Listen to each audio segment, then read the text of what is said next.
लखनऊ उत्तर प्रदेश के सुहेलदेव पार्टी के राष्ट्रीय अध्यक्ष ओम प्रकाश राजभर आज लखनऊ में एक अहम बैठक की। इस बैठक में जनवरी अधिकार पार्टी के राष्ट्रीय अध्यक्ष बाबू सिंह कुशवाहा भी मौजूद रहे। राजभर और कुशवाहा समाज को शिक्षा, गरीबों के लिए निःशुल्क चिकित्सा और गरीब और पिछड़े समाज की मदद करके 2022 के चुनाव को जीतेंगे। भागीदारी संकल्प मोर्चा का यह बैठक जिस तरह से सुहेलदेव पार्टी के गठबंधन के बाद भारतीय जनता पार्टी अपनी सरकार बनाई थी और तमाम जनता से वादे की जरूरत। 2022 चुनाव को लेकर क्या कुछ आपकी जो है तैयारियां हैं और आगे क्या पार्टी के साथ जो है आपका गठबंधन होगा? देखिए, अभी भागीदारी संकल्प मोर्चा की बैठक के लिए हम लोग ज्यों आए तब तक आपका विभाग आ गया और तब से लेके अब तक हम यहीं आपके सामने हैं। तो अभी हम लोग जा रहे हैं बैठक करने तुरंत, क्योंकि विलम्ब हो गया आप लोगों से बात करने में।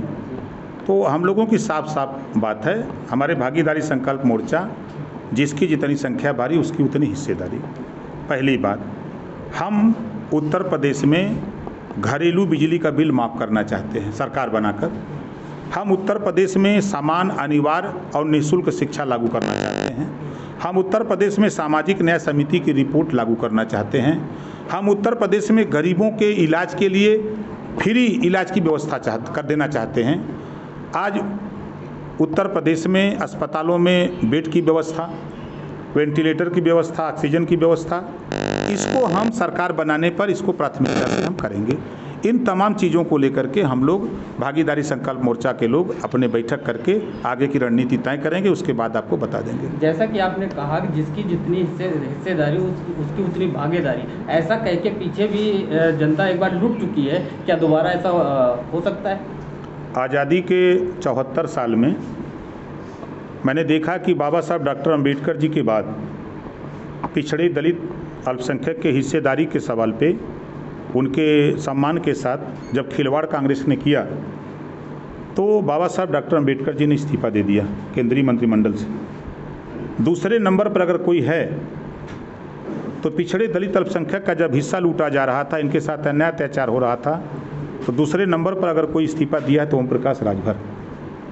पहली बार उत्तर प्रदेश में आपको मिला होगा कि सरकार में रहते हुए मुख्यमंत्री बनाम मंत्री की लड़ाई हो रही थी हिस्सेदारी को लेकर के। तो जनता में ये बात का संदेश है कि ओम प्रकाश राजभर ही एकलौता ऐसा नेता है जो पिछड़े, दलित की आवाज़ बन करके बोलता है। जब भी इनका शोषण होता है, 69,000 शिक्षक भर्ती को ले लीजिए, 5,844 पद जो है योगी जी ने लूट लिया, मुख्यमंत्री हैं।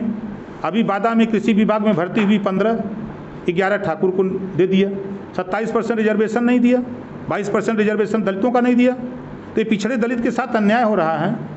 इस बात को लेकर के ओम प्रकाश राजभर लड़ते हैं। हम पैसा का, हमारा बिजनेस राजनीति नहीं है, हम पैसा कमाने राजनीति में नहीं हैं। जो लोग पैसा कमाने में बिजनेस बना करके राजनीति करते हैं वो लोग जाकर के जी हजूरी, चमचागिरी करें, लेकिन ओम प्रकाश राजभर ऐसा नहीं करता। एक सवाल है कि दिल्ली से लेकर लखनऊ तक लगातार सियासी बाजार गर्म है।